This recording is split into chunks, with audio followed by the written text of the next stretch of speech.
안녕하세요, 유튜브 친구들. 저는 일러스트레이터이자 그림 강의하고 있는 시나라고 합니다. 자, 오늘 다룰 주제는 무엇이냐면 입체에 관련된 내용입니다. 제가 이 영상을 제작한 목적은 새로 오실 때마다 수강생분들이 저는 반복된 내용을 하게 될 수밖에 없거든요. 중요하지만 제가 반복해야 되는 내용들을 유튜브로 이제 남겨볼까 합니다. 좀 도움이 되는 내용들을 풀어드릴 테니까 그림 그리는데 도움이 되셨으면 합니다. 제가 강조하는 부분인데 저는 이제 편면적 사고와 입체적 사고라는 좀 단어를 많이 씁니다. 우리가 그림 실력이 늘기 위해서는 평면적인 사고를 입체적 사고로 바꿔주기 위한 연습이 좀 필요한데요. 여러분들이 많이 아시는 내용입니다. 도형화죠. 넙스 같은 게 있고요. 또 뭐가 있죠? 투시가 있죠. 투시. 이 세 개 외에도 여러 가지 요소가 있겠지만 대표적인 게 이 세 개겠죠. 이 세 개를 중요시해서 반복 훈련들을 많이 해주다 보면 편면적인 게 이제 입체적으로 많이 좋아지는 거거든요. 많은 수강생분들이 이제 그림을 처음 그리러 오시는 분들이 대다수다 보니까 왼쪽에 있는 이 발 같은 사진을 이제 드려봤어요. 만약에 이거 한번 그려보세요 했어요. 그러면 많은 분들이 처음에 외곽을 중요시하게 좀 따라 그리려고 노력을 하는 경향을 보입니다. 우리가 포토샵에 눕기 따듯이. 그럼 이걸 우리가 보통 뭐라고 하죠? 모작이라고 하죠. 모작. 여기에서 대부분 머물러 있는 경우가 많아요. 혼자 독학하거나 할 때, 아니면 내가 분명 그림은 열심히 그리는데 실력이 안 늘, 모작에서 멈춰있는 경우가 많습니다. 모작의 한계죠. 결국엔 이때 여기에 부딪히면은 우리는 공부를 해줄 수밖에 없습니다. 입체적 공부를 해줘야 돼요. 얘를 단순하게 외곽만 인식하고 이렇게 옆에다 옮겨서 똑같이 그리는 행위는 뭔가 얘를 구조적으로 혹은 입체적으로 해석하지 않고 그냥 눈에 보이는 대로 옮겨오는 것에 불과하거든요. 근데 그거는 이제 모작의 그게 한계가 있다고 생각하시면 됩니다. 그러면 이걸 뚫기 위해서 어떻게 해야 되냐? 아까 언급했던 도형화나 넙스, 투시에 대한 연습을 해줘야 된다는 얘기죠. 한마디로 공부를 해야 됩니다. 우리가 하기 싫어하는 건데 공부를 해줘야 돼요. 단순하게 모작만, 외곽선만 따와서 편면적 사고를 해서 그림 그리는 건 한계가 있다고 분명히 말씀드렸죠. 결국에는 구조적인 해석이 들어가고 입체적으로 사물을 바라봐줘야 된다는 얘기죠. 발목 같은 경우는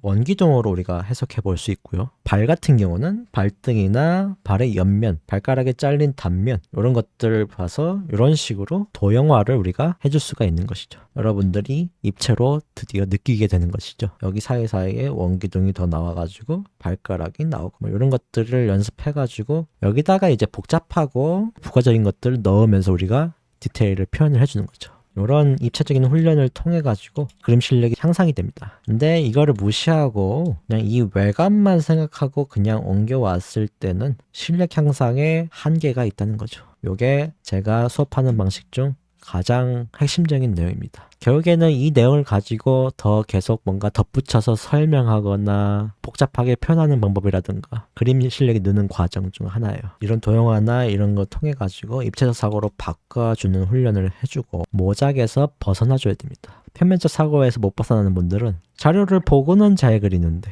여기서 살짝만 각도가 틀어지거나 디자인을 좀 변경해서 응용해서 그려야 되는 상황이 오거나 할때 안 된다는 것이죠. 왜냐하면 구조적 해석이 안 돼 있으니까. 얘를 다른 방향으로 틀었을 때 더 짧아지고 늘어지고 다른 각도로 그렸을 때는 어떤 식으로 그려질지 감이 안 오는 거예요. 구조적 해석이 안 되는 상태니까. 이 외곽만 인식되어 있는 상태니까. 입체적 사고로 못 넘어가는 분들이에요. 그분들은 제가 수강생을 100여 명 이상 지금 가르쳐왔지만 대부분 실력이 잘 안 늘어요. 그러니까 누군가를 이제 가르쳐 보신 분들이나 혹은 지금 강사의 입장에 있으신 분들은 이 말에 이제 좀 중요성을 많이 아실 거예요. 근데 지금 제가 한 말에 공감을 못 하시거나 못 할 수도 있죠. 조금 뭐 야매 같은데 라든지 저 방법은 뭔가 잘못된 것 같다 이럴 수도 있어요. 근데 그런 경우는 솔직히 말씀드릴게요. 그냥 까놓고 아직 이 단계에 들어서지 못한 분인 거예요. 너무 초보인 경우인 거예요. 너무 초보자인 경우거나 많이 안 그려봤거나 아니면 모작에서 지금도 못 벗어나고 있거나 그런 경우에 멈춰 있습니다. 저도 1, 2년 차 뭐 초짜 강사 때는 이 내용이 그렇게 중요한지 몰랐거든요. 그냥 모작 많이 시키고 오래 그리면 당연히 잘 그리겠지. 틀린 부분 많이 봐주면 좀 좋아지겠지 했거든요. 초짜 강사 때는. 근데 결국에는 기본기라는 게 이런 거더라고요. 입체적으로 뭔가 사물을 바라볼 수 있게 능력을 키워줬을 때 그때 수강생님들이 많이 늘더라. 그게 가르치면서 많이 느끼고 있어요. 팔 하나를 그리더라도 원기둥으로 이제 인식해가지고 그리는 분과 그냥 이거를 외곽만 따와가지고 이렇게 그리는 분과 완전 다른 거예요. 이 외곽만 인식해서 그리는 분들은 입체적으로 좀 인식하게끔 만들어 드리는 이론 수업을 좀 많이 진행을 해야 됩니다. 아무리 복잡한 사물을 보더라도 입체적으로 인식하는 혹은 도형으로 인식하는 눈을 키우는 순간 디테일하게 표현할 수 있게 됩니다. 응용도 가능해지고. 여러분들이 공감될 내용 중 하나는 나는 보고는 잘 그리는데 내 팬아트나 개인 창작할 때 모작할 때만큼의 실력이 안 나온다 하시는 분들 같은 경우는 대부분 이런 증상을 겪고 있습니다. 기본기라고 하는 것들이 이런 거라서 다른 게 없어요. 제가 가르치니까 한 3달 정도 이론 수업하면 대부분 기본 이론은 끝나는 것 같거든요. 그 외에는 이제 학생들 그림 봐주면서 같이 이제 필요할 때마다 공부해주는 느낌이지 살을 덧붙인다고 하죠. 그죠? 기초적인 뼈대 없이 뭐 갑자기 완벽하게 인체 해부학을 마스터하고 나서 내가 뭐 그림을 그리겠어 하면은 시작부터 너무 좀 잘못된 경우죠. 공부를 할 때 이런 식으로 좀 해주시면 좀 더 수월하게 해보실 수 있을 것 같습니다. 도형으로 파악하고 잘린 단면들을 인식해주고 이 굴곡을 느껴주면서 여러분들이 학습을 많이 해주면 많이 늘더라. 레슨 수강생들한테도 계속 반복적으로 해주는 말이에요. 계속 이 수업을 많이 합니다. 그림 실력이 느는 과정을 정리해보자면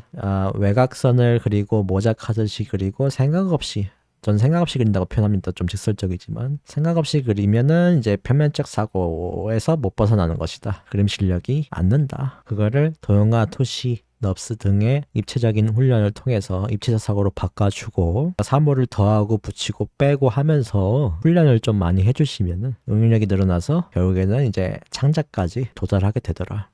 좀 중요한 내용이라서 반복적으로 좀 설명을 많이 했습니다. 제가 전하고 싶은 말은 이거예요. 여러분들이 아무리 비싸고 좋은 강의를 들어도 이 내용이 이제 기본 토대가 거의 다 됩니다. 비슷한 내용을 드릴 거예요. 그래서 입체력 향상을 이뤄야 그 다음에 이제 데생이나 뭐 이런 것들을 통해서 뭐 채색도 늘려갈 수 있고 요게 좀 중요하니까 많이 연습을 해보시면 좋겠습니다. 다음엔 더 좋은 내용으로 찾아뵙겠습니다.